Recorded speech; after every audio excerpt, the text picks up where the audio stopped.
Strap up, folks, because it's about to be a wild ride.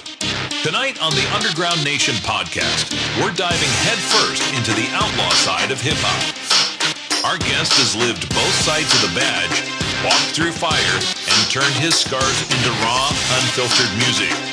He's not just rapping bars, he's preaching a dark gospel straight from the edge of madness and redemption. This is the world of Cowboy Felon. And your guide on this ride through the underground is none other than your host with the ghost, Bounce Ball Boogie. This conversation is gonna hit harder than a 6-shooter at midnight.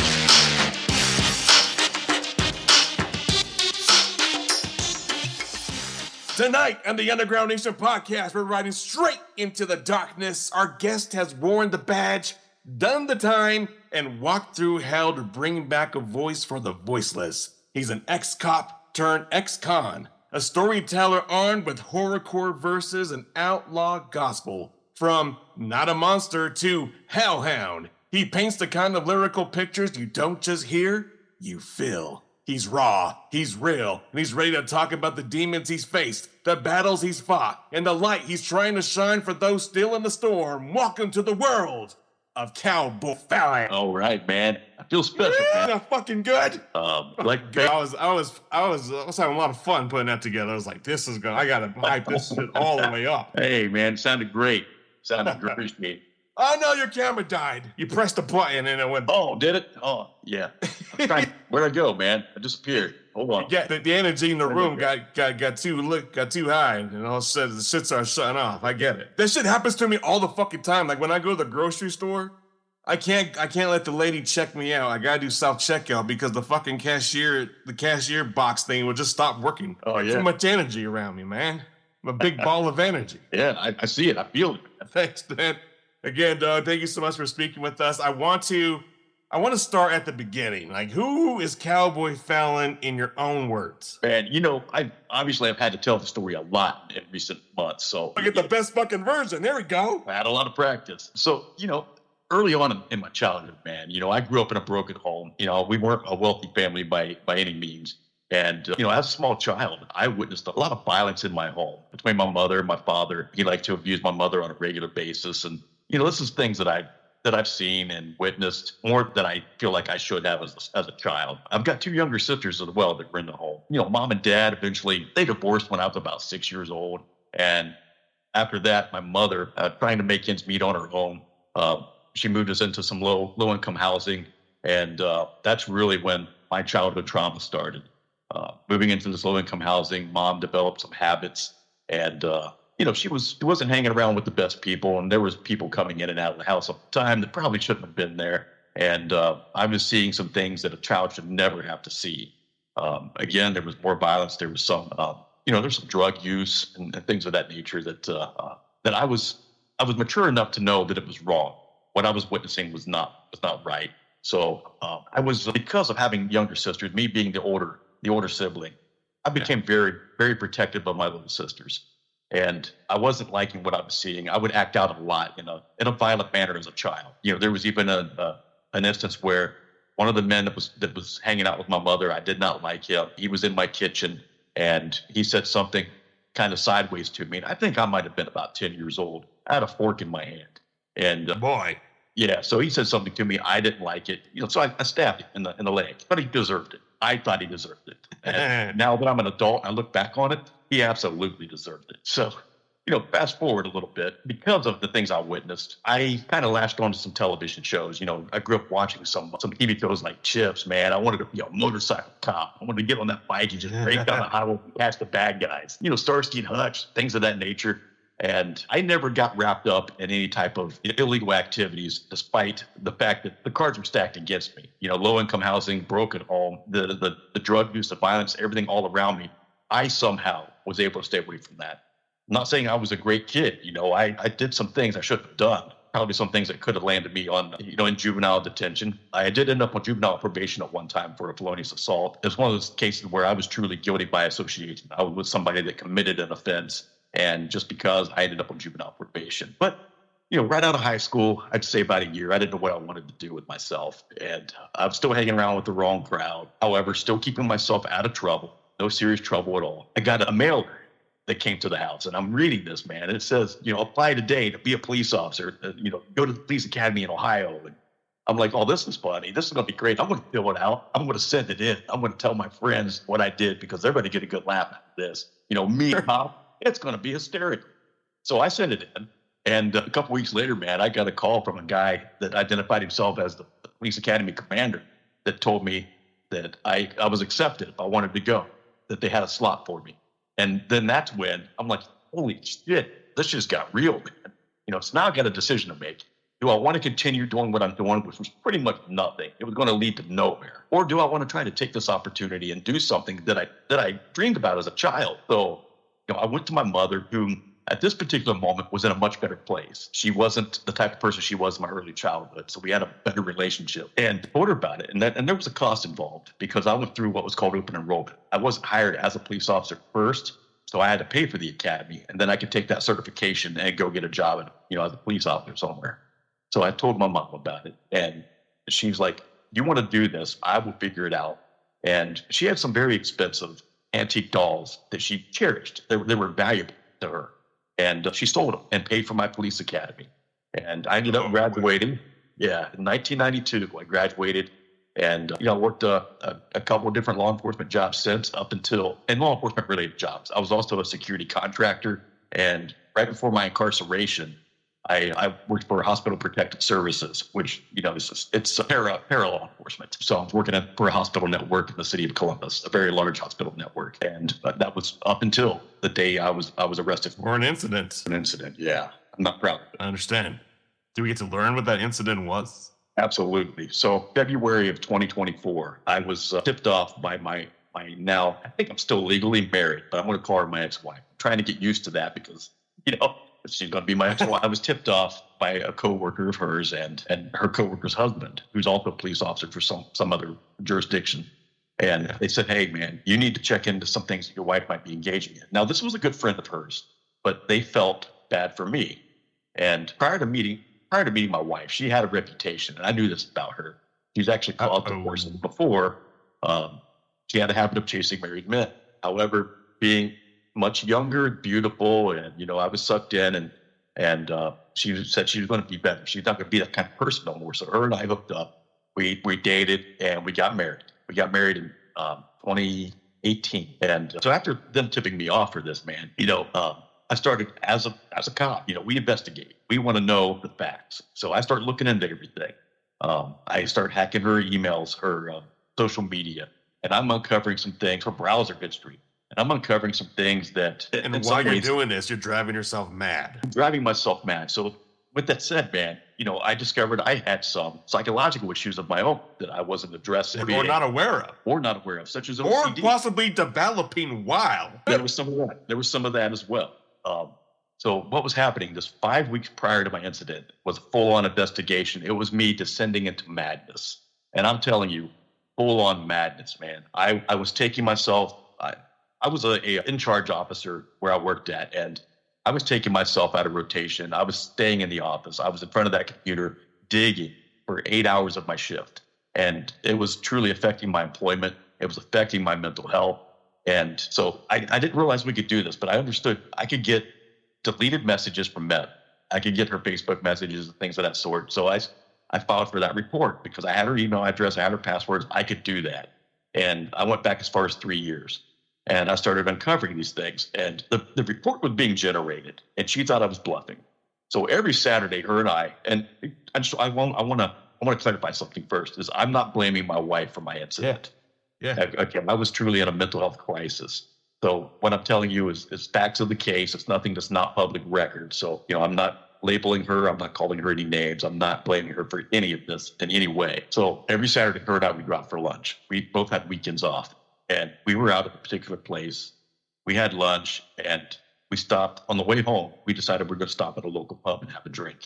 And while there, she just asked me, how long is this report going to take? Because up until this day, she told me there's nothing to see. It's all in your head. This is just you being crazy.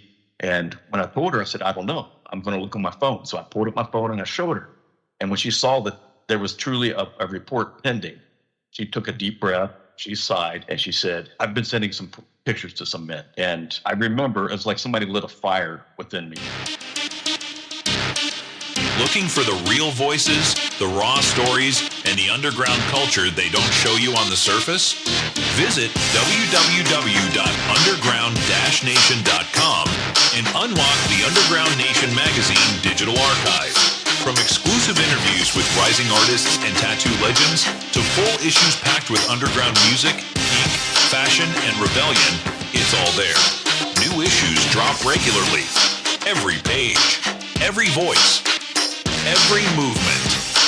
Tap into the culture at www.underground-nation.com. The underground isn't just music, it's a nation.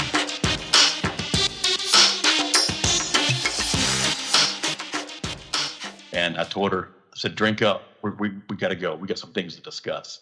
And, you know, again, 5 weeks building up, I descended into a full-on mental health crisis. We got to the car. I assaulted my wife by smacking her in the face, which I'm not proud of this. I don't run from it. I don't hide from it. I put the facts out there for people to know what can happen if you don't address your mental health issues. Like, I'm one of those people that never thought I would ever hurt a woman. I would ever put hands on a woman. But it happened, and I can't change that. So I went into a full-on blackout mode. Apparently, when we got home, and I only know this from reading the reports, is I did assault her again. And I remember having a moment of clarity. And I was in my car. Now I'm driving on the road. So I have this missing time. Like, I can only describe it as when you hear people talk about being abducted by aliens in these movies and such. You know, I got this missing time. You know, I'm rolling up the road. I'm looking over my passenger seat. My wife's not there. I start thinking. I'm trying to piece together what just happened because I didn't even know where it was at the time. I took the next exit. I pulled into a park and ride. And I start processing things. I knew what happened prior to this missing time, this blackout, whatever you want to call it. And I texted a friend of mine. And I was like, dude, I think I hurt my wife. And I've always been a prankster, so he thought I was joking. So he says to me, man, look, if you did this, you need to turn yourself in. You got to give yourself up. You got to turn yourself in. So I'm still in a full-on mental health crisis. When I backed my car into this parking ride, I put myself into what's called a kill box. I had no intent of leaving that location alive. I pulled out I don't know what I can say on here, bro. I know you can edit, but you know, I pulled out a weapon, and I put that weapon in my mouth, and I was gonna just unalive myself. I was gonna end it all because I did not know how bad I hurt my wife. So the guilt of it was just driving you crazy, bro. I didn't know if she was dead. That's what I had no idea how bad this incident was. I had no clue. Obviously she's not, because I'm not in prison, but I'll get there. So I was continuing to talk to my friend. And at this time, you know, one police officer shows up. They pinged my phone. They knew where I was. So he sets up at the top of the hill.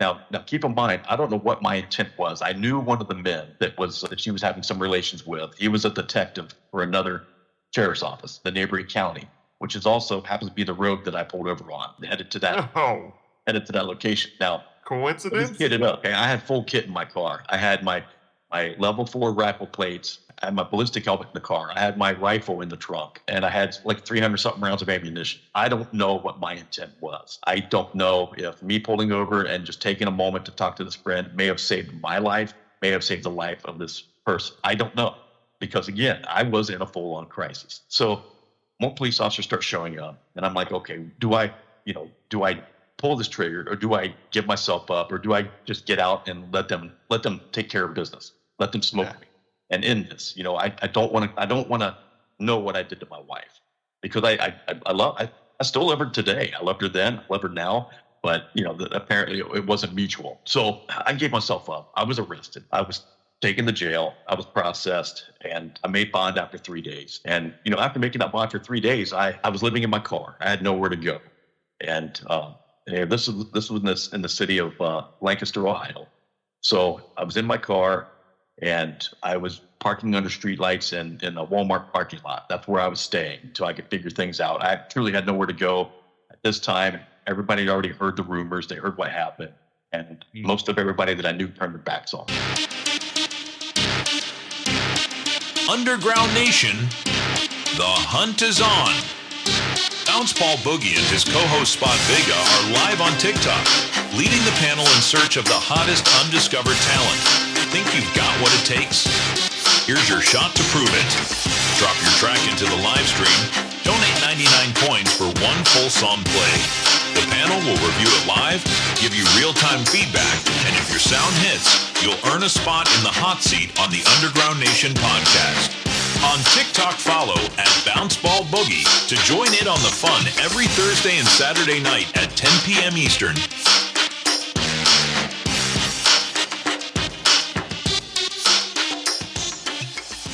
So I had nowhere to go, and I was getting law enforcement officers stopping by to see what I was up to do, sitting in a parking lot in the middle of Walmart all alone at night. So I would make a joke with them. I'm a sober individual. I dabbled in the, drinking quite a bit here and there, but, I don't use any other illicit substances. So that's something they would look for. And, they pull up on me, Walmart parking lot. And I told them, I was like, after they realized who I was like, look, guys, I know what this looks like. I'm going through some shit. I have nowhere to go. I'm probably the only homeless guy in all of Lancaster, Ohio that has all his teeth and drives an Audi. I'm just going through some shit. So, but after about a couple of weeks living in my car, man, I got severely ill. I couldn't hold anything down. I was kind of delirious. I don't know if I ate something bad one day. I don't know what it was, but I just took it upon myself to drive. And even in the condition I was in, I shouldn't have been driving. I drove down to Southern Ohio, a few counties away, to my sister's house. And she took me to my other sister's house because she didn't want me there because of what occurred. And so she took me to my other sister's house. And that sister, she's my baby sister, she allowed me to stay on her couch for a couple of weeks. Now, we're looking up at 30 days after my incident, almost 30 days. Wow. I was wanting to apologize to my wife. I wanted to talk to her. I wanted to try to explain, this was not me. This was a mental health crisis. So, there was a protection order in place. But this particular night, I happened to hit a liquor store. I think I drank a couple bottles of the Brown. And I was on that phone, man. I was texting her. Couldn't stop texting. I want to apologize. I wasn't getting any responses back. So me being under the influence, man, it turned into anger. And I started saying some things I shouldn't have. Of course, she, filed a report as she should have. And the next morning, I happened to have a counseling session scheduled. So I drive into Lancaster and I go to this counseling session. And I'm going to fix with the GPS monitor as well at this time. So I guess I had some ankle jewelry on. So I tell this counselor, look, when I leave here, I'm likely going to be arrested. And she's like, well, let's get this out of the way. Let's take care of business and we'll worry about that if it comes. So the counseling session was over. I opened up the door to walk out and I'm tackled by 4 officers. Well, I was wrapped up. I don't want to say I wasn't taken to the floor, but they surrounded me and wrapped me up back in handcuffs. And I asked them, I said, why did they send 4 officers here? And they told me that somebody told them that I was armed and dangerous. Now, keep in mind, when I was arrested initially, they took all my firearms. Well, somebody told them I was armed and dangerous, and so that's why they sent so many officers there. But now, man, I go back. Wait, you weren't armed? I thought you were just in the car about to blow your brains out. That was my first arrest. This is my second arrest after I took everything. Got it. Okay. So they already seized all my firearms. So I go back to jail, and this time I'm in jail for 9 days. They put me on suicide watch. And when you're on suicide watch, man, it's not somebody sitting there looking at you in a cell. You're in a cell with no pillow, no just a little blanket, nothing. You're on a concrete floor with nothing to elevate your head, nothing to give you any type of comfort. You are just in a concrete box with nothing but a toilet and maybe a roll of toilet paper if you're lucky. So 9 days after that, I wanted to meet with a counselor to try to get off this watch so I can get to a regular cell, so I could try to get some kind of sleep or something, because I was sleep deprived. And it was terrible, man. I hated where I was. I hated the situation that happened. And I was still in a very dark place. So while meeting with this counselor, a deputy sheriff knocks on the door and comes in. And he asked me, he says, hey, are you so-and-so? I said, yeah. And he hands me these papers. He says, here's your indictment. And he smiled at me. And I looked down. I was indicted for kidnapping. I was indicted for felonious assault, in addition to my domestic violence charge. And I'm like, what the hell is this? So I'm going to get to that, man. It didn't happen. I was over indicted. So, this had to go play out through the court process. I hire an attorney. I pay him several $1,000s, paid him in full. And we finally get to the part where I was going to go to court and enter a plea. Now, I discussed this with my attorney. The prosecutor offered a deal. They offered me, they were going to drop the kidnapping charge because there was no kidnapping. And they were going to, if I pled guilty to the felonious assault and the domestic violence, they were going to ask for 3 years in prison with the potential or the possibility of getting out on a judicial release after serving 180 days. My attorney didn't want to take that deal. He's like, no, you've never been in trouble before. You've served your community. You've been an upstanding citizen. Let's go ahead and plead to the indictment the way it is. You're going to plead guilty to the kidnapping. You're going to plead to the felonious assault and the domestic violence. And then he said he's going to argue for a better sentence on my behalf and keep me out of prison. So, yeah, I went ahead and pled guilty to everything. I pled guilty to the indictment. The judge gave me the exact same sentence I would have got had I taken that plea deal. I just now have a kidnapping conviction on my record. So I was carted off. What kind of lawyer is this? Yeah, man. So, Hold on, I need to read fucking consent. I know. I couldn't.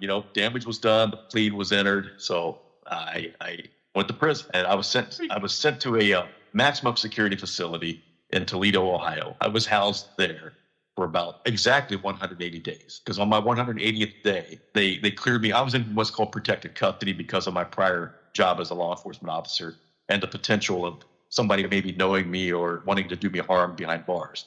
So they put us in there with, we don't have a choice. It's a policy they have. So they put me in there for 180 days. My 180th day, they transferred me to another facility. So I go to a medium security facility. Well, there, they put me in a 4-man cell initially. So I get into this 4-man cell, bro. And now we're taking a ride straight into the fields of the underground. This is Cowboy Felon with his track Had to Farm. Turn it up and let it ride. Farming carcass wrath, blood pools, shadows glow. With a slash here and a hack there. Here a whale, there a flail, skulls beneath the moon's red glare.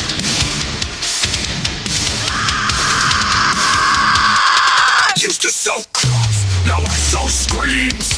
Fields of corpses haunt my dreams. The bond's alive with the clawing hands. Nails scrape wood where the blood still stands. Heartbeats in the hail, it's sewn shut. Knives in my boots leave trails of guts. The clouds rusted red, the soil's a tomb. Each seed I plant is a soul's last doom. Rope swings heavy, stained with dread. I string them high till their eyes turn dead. Cowboy Felon had a farm, E-I-E-I-O. And on that farm he bred his hate where no living thing can grow. With a stab here and a rhythmic dare. Hear a shriek, there a leap, blood runs thick in the devil's creek. Got a hog named Slaughter, eats raw flesh. Got a mule called Rowan who's crushed chest. Got a rooster named Mallet. I almost immediately realized I'm stuck in a love triangle. Like the 3 other inmates in the cell, no. one of them is a what we call in prison a trailer Swiftie, and these other 2 dudes, right? So they were constantly bickering back and forth as to who gets to be with Trailer Swiftie. And so I'm looking at Trailer Swift, and I'm like, Trailer Swift looks really familiar to me. So I ask it, "What is your name?" And he told me his name, and it clicked, man. This guy is somebody that I have arrested when I was an officer, and I incarcerated this guy, and now I'm in a cell with him. So I'm like, oh shit. So things could go sideways pretty quick, right? So I go to the unit manager. I'm like, hey, man, this is what's going on. And they knew I was prior law enforcement, and I told them the story about Trailer Swift and how I had some run-ins with Trailer Swift, and actually, I think I arrested Trailer Swift on a couple different occasions. And it was only a matter of time before this person recognized me, right? So they quickly moved me out, put me in another cell.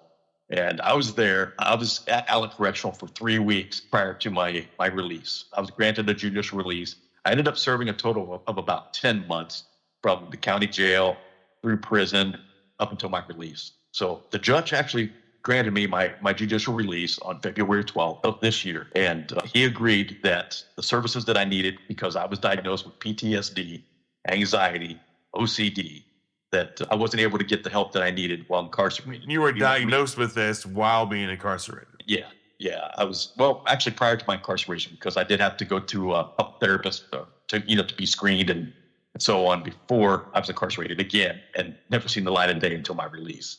Okay, so gotcha. Yeah, and this is something now that I'm able to, retrospect on it a little bit. I struggled with these things for decades, and I never addressed them. I never talked about it. And that's what ultimately led to my full-on crisis and led me to committing an act of violence. And I'm not happy about it, man. I'm ashamed. I carry a lot of guilt. I struggled with it. When I was released from prison, man, I struggled with this a lot. I had thoughts of suicide. And if it wasn't for doing what I'm doing now, man, I would still have those thoughts. And I can say now, today, I no longer want to unalive myself. I've actually found healing through music accidentally. I'll talk about that. And it's just, I've been building a platform of my own as well, built around mental health awareness, people suffering with PTSD and anxiety, and trying to engage with others, hoping that I can reach those people before they get to a crisis stage. And yeah, absolutely. I mean, how do you even realize that you're going into a crisis until you're in the crisis? Right. I didn't. So, what's embarrassing about myself is, as a former law enforcement officer and working for the Hospital Protective Services, I was a certified crisis intervention instructor. I was teaching other officers how to address people that are in crisis, how to handle those types of situations. Wait a minute. Did you just switch like personalities? You just become a whole other person? Like you were straight teaching this to officers, and all of a sudden you're now a victim of which you're preventing them from falling under. Yeah. So that's what's embarrassing for me is, I had these certifications and teaching people how to recognize when somebody's in crisis.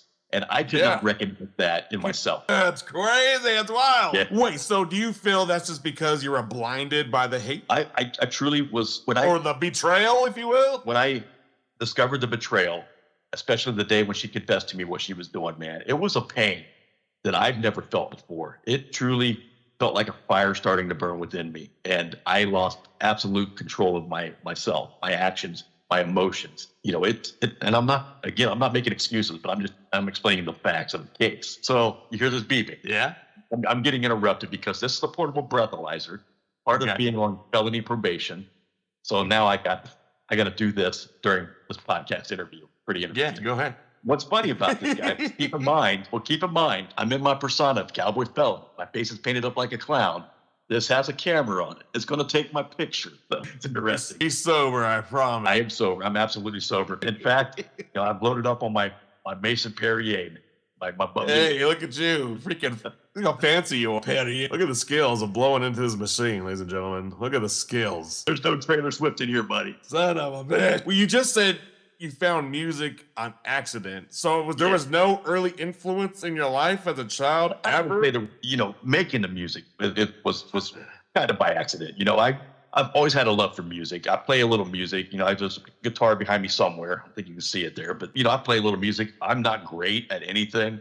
Something I've tinkered around with. I tinkered around with piano, guitar. I played trumpet in school. I've never been good at any of it. So I've had some knowledge, but I early on as a teenager, man, I grew up listening to a lot of hip hop, and that ended up turning into a love for metal. And, I don't think there's I don't want to say there's a genre I don't like. There is a couple, but man, if somebody got into my playlist, they'd be like, bro, what the hell is wrong with you, man? You got outlaw country in here. You got metal, you got hip hop, and, and a lot of old school stuff. And even some, I used to sing a little bit before I damaged my vocal cords a little through some anabolic steroid use. So when I started using some antibiotics, it messed me up a little bit, and also in some other ways. I actually had a stroke as well. So, no kidding. How long ago? Yeah, I had a stroke about 4, maybe 5 years ago while on the antibiotics. And I've got some memory issues because of that. But like now, man, I just got completely off track. No, you're fine. But it happens. It happens a lot. That's right. We're just talking about how you found music and it found you or it saved you. I always had a love for music. And, I used to, when I was a cop, I think it was early 2000s, I bought some software. I bought it and was experimenting with that. I was taking some popular music that you would hear on the radio, and I was throwing that into the DAW. I was doing some remixes and stuff just as a hobby. Wasn't nothing I was doing. I wasn't putting it anywhere. I was doing it for myself, kind of just to entertain me. You're tinkering with that. Well, like I said, I've done a lot. I've never been great at any of it. All right. So I'm out of prison, man. I got out February 12th. I'm still in that dark state of mind. And there was a night I was sitting in bed, and I was sitting up reading and trying to occupy my mind. And I was going back through my prison journal. I kept a journal when I was incarcerated, and I was reading some of the things I was writing down, bro. And I want to tell you, man, it would terrify a lot of people if my therapist got their hands on this journal, man, I would probably be hospitalized somewhere. But that's the reality of the state of mind that I was in at that time. And what I explain to people when I tell the story is the person I was then is not the person I am today. And I was writing down some really dark things, and just I don't want to get into too much detail on here, but it was very, very dark. Some really slasher type stuff. So, question. So, yes. as you're going through this journal, was the stories and the thoughts that you were reading back to yourself in this journal, is that where the vision of the face came from? Kind of, yeah, kind of, man. And there's some other inspiration there as well. And there's a story behind that. And I think with me choosing to wear makeup and make some of these videos for social media when I'm doing some of my music was kind of in a roundabout way, me trying to hide who I used to be, trying to cover up that pain, trying to cover up the guilt. And I really never had any other rhyme or reason behind it. The hat is part of my persona, and it's something I've had for 10 years. It just happened to find a new use. Fantastic. Yeah. That's his everyday cowboy hat. Can you believe that? Never used to wear it every day, but kind of do that. Or does the hat wear you? I don't know.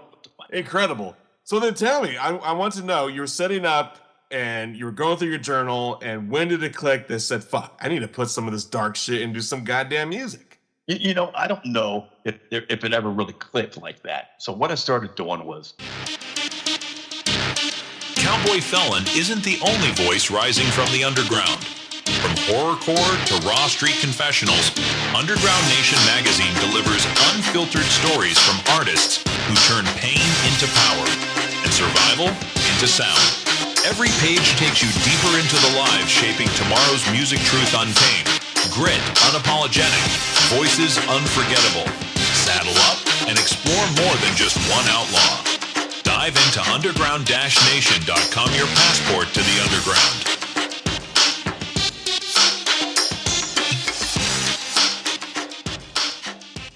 I started writing it down into lyric. I started writing it down into like 16 bars, and I was leaving it at, I wasn't doing whole songs, right? So you're doing poetry, basically. I'm basically doing poetry.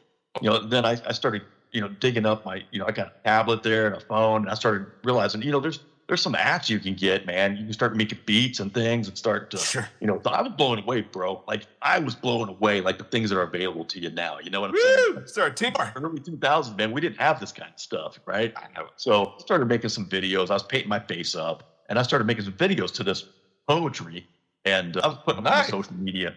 It was goofy. It was horrible. It was bad. But, man, some people started reaching out. They're like, bro, do you got your music out anywhere? Where can I find this? Are you on Spotify? Are you on iTunes? And I'm like, come on, man. Like, you're fucking with me. You're kidding. I was like, maybe there's something to this. Like, people are really reaching out, and it's this goofy.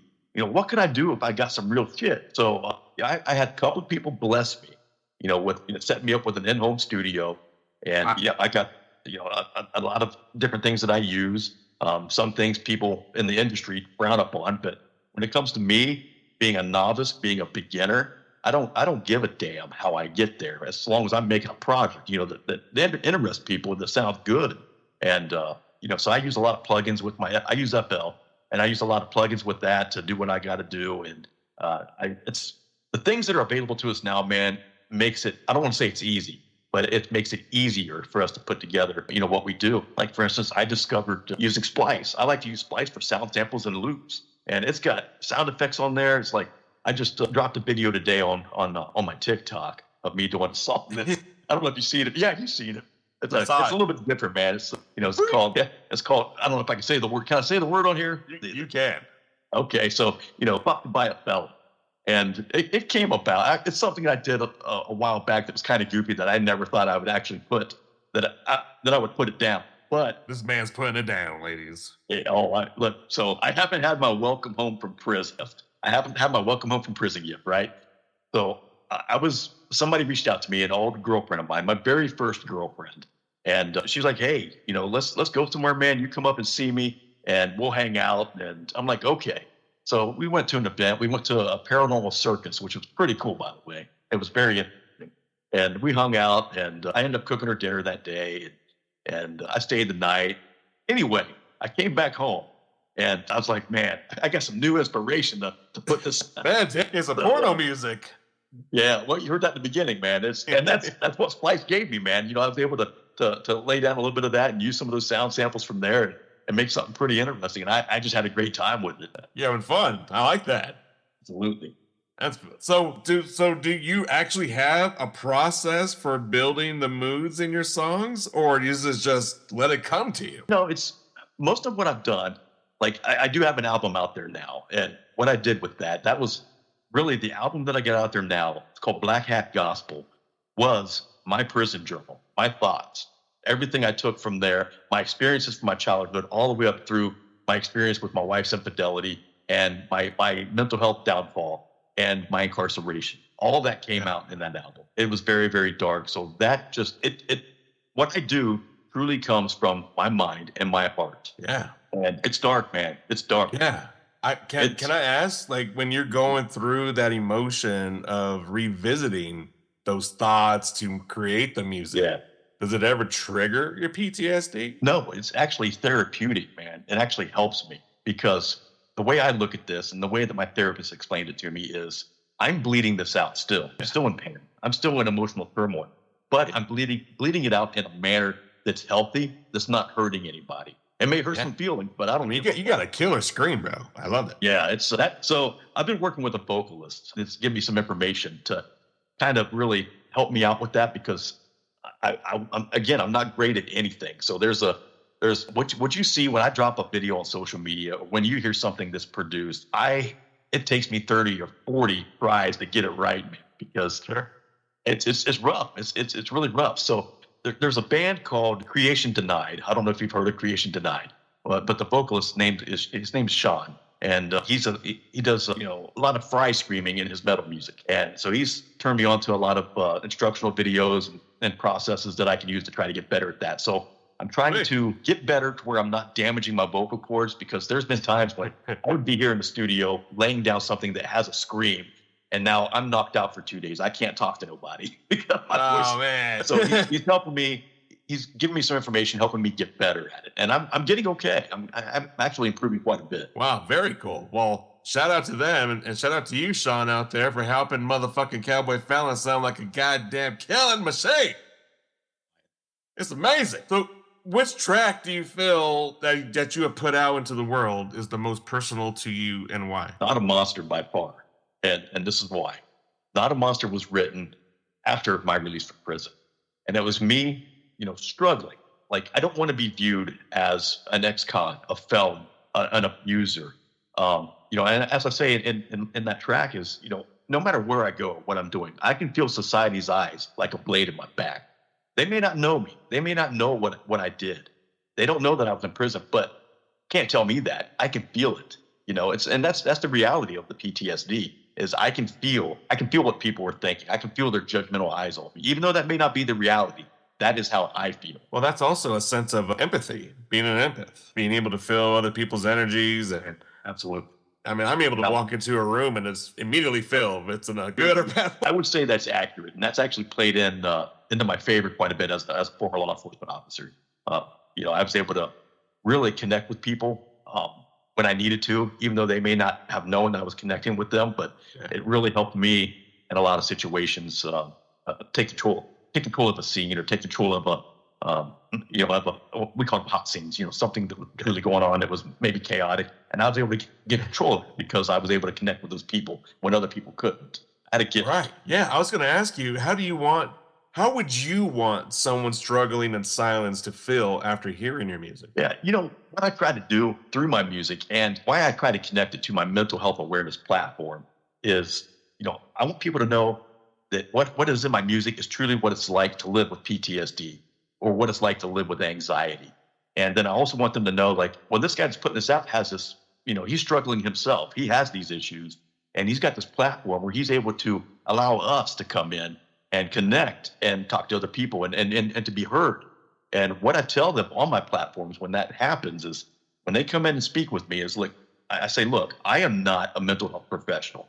I'm somebody that's going through some shit just like you, and I'm giving you a platform to be heard. I want people to hear your story, and I want you to know that you're not alone, and you have a place you can come to and talk. Yeah. I've had mixed responses from individuals about platforms like that. Do you feel from your experience doing what was the title? Mental Health Mondays, right? Yeah, Cowboy Felon's Mental Health Monday. There you go. Do you feel doing this and providing a platform for folks, do you feel sharing your story publicly has been healing, or does it reopen wounds? It has helped me much more than professional counseling, professional therapy. Really? Absolutely. And this is why. And this is what I tell people too. It's like, look, I'm just somebody going through some shit. I don't have any expensive initials after my name.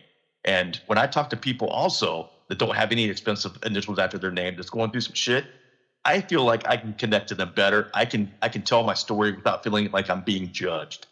And and I've had some bad experiences with some counselors. Good or bad experiences with these counselors? Bad. Some bad. Some of the experiences I've had with counselors is you can just tell that they're not in it for the right reasons. They don't give a damn about how I'm feeling. They don't give a damn about helping me. I'm talking. I'm trying to leave myself out, and they're checking their watch to see if the 1 hour's up. Trying to get that lunch, baby. Yeah, trying to get what up. Being former law enforcement, man, I read body language, and when I can see that they're disrespecting or they're ignoring what I'm saying or they're not even listening, they're not open to hearing me, I pick up on that immediately. So I've had some bad experiences with some counselors. So I get way more out of it just talking to normal people. Yeah, I mean, I'll be straight up with you. I'm talking to artists like in the Underground Nation magazine and such. I could easily spot the real from the fake. Like, I know you're just doing this because it's a fad or it's a trend, and in a few years you're going to be gone. I'm never going to see from you. See or hear from you again. But also, I could pick up someone that has talent, that has raw emotion, that has purpose over money. And that is the artist that we're out looking for. We're looking for those artists because I feel those are the ones that are most silenced or stay quiet because they're over judging themselves, or they're too nervous to put themselves out there, whatever it is. Next up, the shadows get louder. This is Cowboy Felon with his hard-hitting track, Slice the Sermon. Let the underground speak. On holy ground. But I pissed on the cross and burned it down. Amen. Burn the Bibles, cut the priest. No salvation, just a beast. Slice the sermon, slit the lies. Violent felon never dies. Pentagrams and broken pews. Gore-stained boots and preachers' news. Riding in where angels cry. Chapels where the sinners die. Laying on a plate when dust turned black. Chainsaw purring like a hymn for the damned. Crucifix crack. Church doors wide. Blood moon grinning like the devil inside. Pentagram pews, blood-stained robes. Choir boys cut and throw stuff with rosaries choke. Preacher kissing kids with a forked red tongue. Now he's hanging upside down when the reckoning comes. Sermon soaked in children's screams. Holy water hissing when it hits my jeans. Shotgun shells rain like hail from hell. Every blessed psalm in the book of Fel. This ain't revenge, it's sacred war. On the wolves and ropes who rape the poor. Confession booth, I set it ablaze. Now the saints get judged in a smoke-filled haze. Burn the Bibles, got the priest. No salvation, just the beast. Slice the sermon, slit the lies. Violent felon never dies. Pentagrams and broken pews. Gore-stained boots and preachers' news. Riding in where angels cry. Chapels where the sinners die. This town prayed hard, but the devil prayed harder. He wore a collar and called himself Father.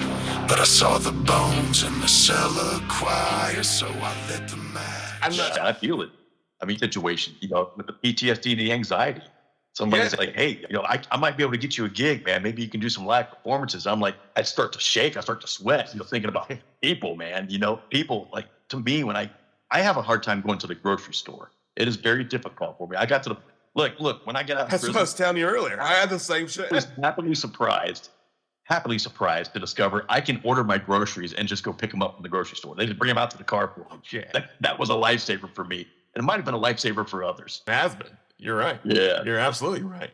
Do you, in your opinion, do you believe an artist can truly separate their art from their personal pain? I don't know if I have a good answer for that, man, because I find myself a lot getting questions like, should I be afraid of you? People hear my lyrics. Should I be scared? And I have to tell them, like, look, there is a direct separation between me as the man in my personal life and then, Cowboy Felon, the artist. So, what they're hearing in my music, it is gory, it's bloody, it's violent, but it comes from a place where I was when I wasn't well. You know, I was in a dark place. I was incarcerated. You know, being in prison, you have these thoughts that you don't know what to do with them because you're closed up in a concrete box, and you start writing these thoughts down. And so I have to explain to him, like, look, that truly is not who I am. That's who I could have been. That's truly who I could have been had I not, been diagnosed and know, like, I've got some things going on that need to be addressed. And when you work in law enforcement for 31 years and law enforcement related job, you see a lot of shit that you take home and you don't talk about to nobody. And so, I feel like at this point, at this stage in my life, I can separate my art from my personal life. I'm not, Cowboy Felon is not taking over, me as the man. I know there's a difference.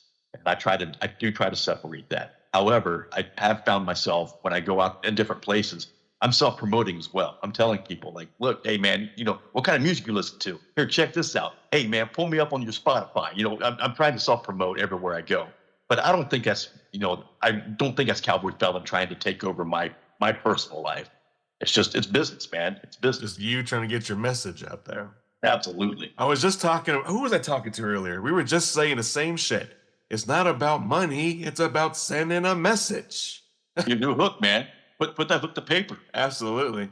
So you dropped your first official album. It's out there in the world. What's been the most surprising thing that you've learned navigating this new music industry so far? How poor I can still be. And also, you start to garner some attention from some really strange, weird people, man. And I'm one of them. You're good people, man. You're good too. I'm talking about some people that, come at me and try to represent themselves as an entertainment agent and want to do this and do that, and come to find out, they're living in like a 1-bedroom apartment on food stamps, and like, bro, if you can really do this for me, you would not be living the lifestyle you're living. Like, and I'm not trying to get rich. This isn't something that I'm trying to get rich off of. But if you're going to come at me and offer me, all these hopes and dreams, man, show me how you're living. Show me your pocketbook, and then we'll talk. Yeah, I always say there's a battleground there, because there could be a person that has been studying marketing, who has been studying SEO, they've been studying all these different things, and now they're looking for talent and they can push what they've been learning behind that artist because they have no purpose of being behind the mic or making music, but they know how to market it. So a lot of times starting out, they don't have a portfolio or they don't have the luxury and stuff. All they can do is tell you what we have been learning and what kind of results that we have been showing with whatever we've been promoting at that point. So I always say that's probably the hardest part about, like, when the magazine started, no one believed in us. Like, everyone thought it was just another fucking fad. And now here we are fucking 16 years later. And everyone's like, we never had any idea that all these big name bands would ever be in your fucking magazine or ever want to give you a time or a day. And I was like, it doesn't matter, man, because consistency will empower manifestation no matter what. If I keep going and plugging and keep busting up doors, opportunity is going to be discovered as long as I don't fucking quit. Yeah, man. It's days. Like, look, man, I'm not a young man by any stretch of the means. I'm a 53-year-old ex-cop, ex-con that just started this as a hobby. And again, I'm You're not only trying like 12 years older than I am. That's old, man. That's old. No, hey. But I'm not trying to get rich. And there's days that I'm still plugging away, man. I'm still doing what I do. I'm very active on my social media, trying to get some eyes on me. I mean, I landed on your podcast and your magazine, so that was huge for me. That was a real morale booster. But there's a lot of nights, man, when I start feeling discouraged. Like, I should just give up. I should just stop this. I mean, look at me. I'm 53 fucking years old. I'm painting my face up like a clown, and I'm doing hip hop / metal, and I really don't know what genre I fall under with my sound. But man, I haven't quit yet. Because when I start to get that feeling like I want to give up, I want to quit this, somebody else reaches out to me and they're like, bro, like, for instance, I was in that state of mind the other night when you're like, you played my song, man. You're like, hey, man, I'd love to have you on the magazine, on the podcast. And that was just another step that pushed me and kept me going. So I appreciate this opportunity. Wow. Well, I'm glad I was able to step in that night, not even knowing. That was just the universe working its magic for you. Yeah, it's funny you say that, man, because everything that's happened to me since I was released from incarceration, as I mentioned before, I was wanting to just erase myself off the face of the earth. I didn't have no direction in life, nowhere to go, nothing to do. In fact, I would be homeless if it wasn't for the generosity of the dear friend and his wife that are allowing me to stay with them. I really had nowhere to go. I'd be under a bridge somewhere if it wasn't for them, because just about everybody that I held near and dear to my heart prior to my incident turned their backs on me, man, including my own children. No way. Yeah. So, and it's not all their fault, man. Like, I wasn't the greatest dad, but they're my kids and I love them. And I'm going through one of the hardest times of my life. And those that I need to be there, they're not there, man. They're not there for me. And that hurts a lot. And I'm going somewhere with the story. And I totally got sidetracked. No, it's fine. It's fine. I hope that you're in the process of rekindling those relationships, especially with your children, when the time is right for them. Also, I'd like to, man. It's just, it's funny with my memory issues. I want to touch on that in a second because I just had a lapse. Yeah, you're fine. Stroke, man. When I had stroke, I've had some short-term memory loss. It's not debilitating by any means, but it's like it's a nuisance. Like now, trying to talk about something I forgot. So it's funny, man, when I was on one of my TikTok lives and one of my followers jumped in there. He says, "Hey, this line in your song, man, how's that go?" And I'm like, "Fuck, I don't remember." So if you're watching my videos, man, and you see me like laying down some tracks, man, you'll see my eyes floating here or floating there. I either got to use a tablet or I'll have my lyrics on paper taped up here and there, man. So if I forget something, I can read it again. So it's hysterical, man. But what it is, yeah, absolutely. Very cool. I know you kind of said that maybe not performing in person. Have you tried, or are you planning to perform live stream, like on TikTok, YouTube, anywhere like that? The underground never sleeps, and neither does the movement. The brand new issue of Underground Nation magazine is here, packed front to back with exclusive artist interviews, raw stories, and the culture you can't find anywhere else. If you live for the underground, the music, the grind, the lifestyle, this magazine is for you. Don't wait. Don't sleep on it. Support the movement and grab your copy today at ugnstore.com. That's ugnstore.com. Get plugged into the underground and order your copy today.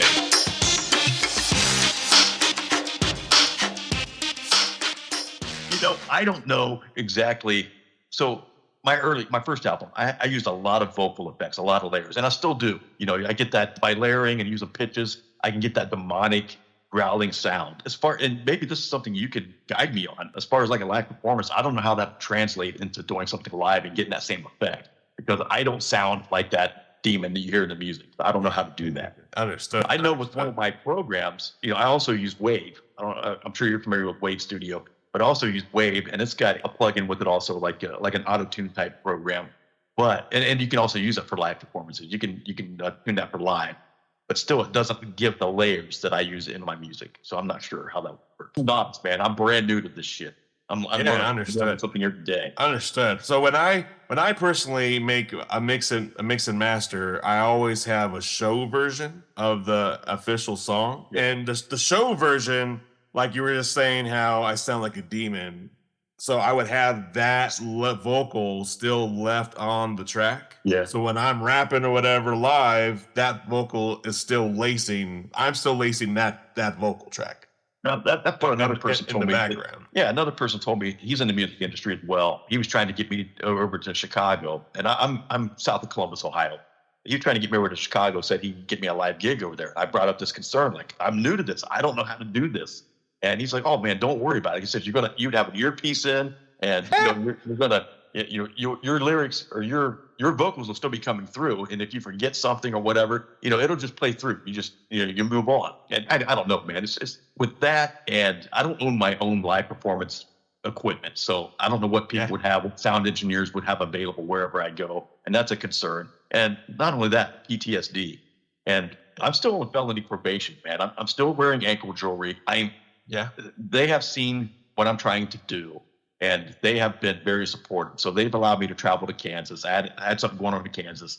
I was able to travel to Kansas. I was able to travel to Florida. I appeared on another podcast down there that I actually had to travel down there to appear on it. It was a pretty big podcast. So am I able to give them a shout out? Yeah. So I appeared on Rise Above with Kevin Lanning down in West Palm Beach. And I think last I checked, he was like number 2 globally with his podcast. Wow. But pretty big deal for me, man. He's got millions of viewers, and That was, and as I said before, I'm always looking to self-promote, always looking to get people's eyes on me, no matter what people may think about my story and what happened with the crimes I committed. Man, it's all about me trying to call back and do something positive as a sense of redemption, and that's where I'm at. Yeah, absolutely. But I would say practice on TikTok Live, YouTube Live. I mean, you can fuck around with your music. You're already tinkering with shit. You can keep on tinkering with advice you're getting from all these different musicians. But I always say you can have the same success live stream as you would in person. I could have 50, 100, 200 people watch me live from the comfort of my bedroom just as I would a live performance, but I have to fucking make that live performance. I have to get those people there. I can just hit this red button. They're already there. So I always say practice there. Fuck up here, because that's where your true fans and supporters are, and they're going to critique you, and you're going to be able to, adjust yourself accordingly. And then by the time that you get the balls and cojones to go live and go out there, you'll actually have a plan in place and know kind of, what I should and should not do. Yeah. Instead of just winging it. You know what I mean? Well, the one guy I was talking to that wanted to take me over to Chicago, he wanted to book me at a very small venue with people that he knew. It wouldn't be open to the public, and he wanted to get me on stage. Ooh, I like those. I like those little private settings, and there's just a handful of people. That would go wild. That's what he wants to do. He wants to get me out there. He wants to get my feet wet, and he wants me to try to get used to that and adjust. And he's one of those people that claims he's got some contacts, and he might be able to do something to help me out. And I don't know who's who, man. I really don't know. Yeah. So it's tough to say. Like he wanted me to sign a contract as well. And I'm like, man, I don't know about this. Without my lawyer. Yeah, so I have no clue, man. But this is all still very new to me, but it's becoming very exciting. Yeah, it's fucking really exciting. Getting some attention that I never expected. And for me, it wasn't about the attention. It wasn't about trying to turn this into a career or anything. I'm still a very broke, independent, underground musician or artist, if you will. And I don't know where this is going to take me. But I'm not going to stop. I'm not quitting. I mean, in the beginning, none of us really did. We're just going out there and doing what we feel that we need to do because it makes us happy. I mean, I make my music for me, really, and I put it out there to the world for others who may feel similar to me. That's what I put in your chat the other day. Well, I make what makes me happy. Yeah, I make what makes me happy. And if somebody likes it, that's great. If you don't like follow it, no trends. Fuck all that shit. Yeah. Well, let me ask you this, because we're talking about sending a message. What message do you want people to remember you by, even decades from now? I would say you take a fall, you take a tumble, you fall as far as I did. Just know that you still have a future. That you still have possibilities out there. You have a place to go. You have things you can do. You can bounce back, man. It's not the end of the world. And certainly if you get that feeling of, wanting to, erase yourself, don't do that, man, because you can only go up. When you hit rock bottom, you can only go up, man. And I'm telling you what, I intend on clawing my way back and getting as far to the top as I can. You can do it too. Absolutely. Very well said, Cowboy Felon. Thank you for the great word of advice. Appreciate it. Absolutely. So this last tidbit before we end and conclude our conversation, I just want to dive a little more into your mind, if you don't mind. Have I learned what was the first album you ever bought? The first album I ever bought? Yeah. Man, it had to be one of the Kiss albums. I was a huge Kiss fan. fan. All right. Knights of Satan service. I'm painting my face, man. I'm a Gen Xer. I was very young. Kiss was still very popular. And I just love their music, man. So I would say absolutely Kiss. Sweet. Yeah, very cool. And I was going to ask, your dream collab. Who would you love to do a collaboration with, dead or alive? I would say if I was to do a collab with what I'm doing now, the kind of music I'm turning out, it would have to be Yolandi. Yolandi, man. Wow. I didn't expect you to say that. I love her voice, bro. It's something about it, man. I could just hear her on one of my tracks. Oh, I think fucking cool. Wonderful. Hell yeah. Well, I definitely hope that happens for you. I'll be there. I'll be here waiting for it. Be awesome, man. Very cool, Cowboy Felon. Well, this last part is all you, man. Got any shout outs, any last things you want to throw out to the world? This is all you. What you got to say? Yeah, man. Just everybody, man. Everybody that's believed in me to this point, that's never gave up on me, man. Just knowing and giving me these opportunities to prove myself, to show you that I am bouncing back. I'm becoming a better person. absolutely my friends I'm staying with, Tom and Debbie Davis. I would be homeless if it wasn't for them. My friend Anthony and Melissa, they were very instrumental in assisting me with setting up a home studio. They're investing in me, man. That's how much these people are believing in me. And I don't want to disappoint them. So I'm going to keep going. I'm going to keep plugging away. I've had some people on social media that have been taking my content and promote me. A good friend of mine down in Florida, his name's Ron. He's one of the first ones to reach out to me. He's like, bro, I think you got something here, man. You mind if I share your music out there? I was like, no, man. Take it and do what you want with it. A young lady on TikTok that she hosts a live almost every day of the week. And as a DJ, she paints herself up as a clown. And Sammy Scott, like, whoop, whoop. She's been pushing my stuff out there like crazy and giving me airplay every day. And every little bit helps, man. I've got people over in Ireland that are pushing my music. King of the Underworld, he's on TikTok. He's been pushing my music out there like crazy as well. He didn't tell me this, man. He took it up on the day my album dropped. I happened to be getting ready to do some lawn work. I don't have an album release party. I go mow the yard, but I happened to jump on TikTok and check it out. And there he is. He does cosplay, man. He dresses up as the devil. But this day, he's dressed up like a cowboy. He's got a cowboy hat on, and his entire live was nothing but playing my album. And he didn't tell me this, man. So, I'm getting that kind of support from people that don't know me on a personal level. I truly appreciate that. Yeah, absolutely. Well, I would tell you that it's been a minute since I've heard a song and I had to take a double take. I'm like, what is this? What is this? Who is this? Give me it now. And that was my reaction to Cowboy Felon. That means a lot, man. I truly appreciate that. Yeah, and to find out how fucking humble you are, just to sit down here with me and have a fucking conversation, that just shows your character. It's amazing. I do feel and agree that you do got something different than most that are out here. I've been doing it for fucking years. You got something different that's been building up to this. I try, man. I try. And that's what I explain to people too. With what I do, man, is I'm not great. I had somebody jump in my live yesterday and they're like, bro, you're fantastic. You're this, you're that. I'm like, no, I'm not, man.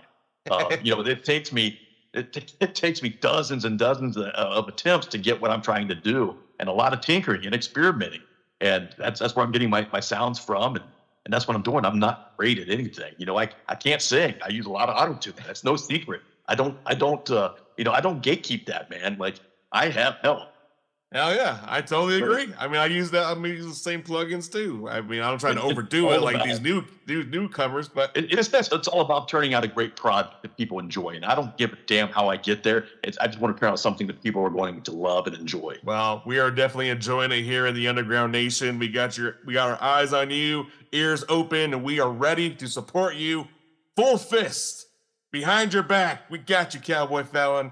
Just let us know how we can support, and we are right there. All right, man. I truly appreciate the opportunity. Thanks for having me, man. Absolutely, Cowboy Felon. Thank you again for an amazing conversation. Everyone out there, go subscribe, go follow right now. Cowboy motherfucking Felon. Gene Simmons tongue. Oh, man, you got one of those cool tongues where you can split it down the middle and have that long, creepy-ass tongue. Would you ever do it? No, but I did do something right, man.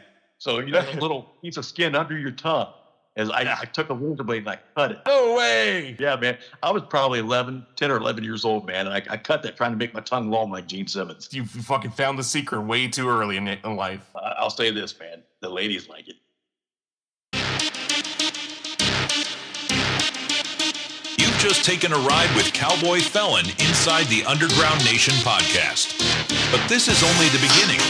To discover more raw voices, exclusive interviews, and the unfiltered stories of the underground, head over now to www.underground-nation.com.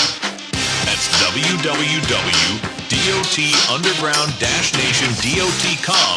Purchase your copy of the Underground Nation magazine, your passport to the underground.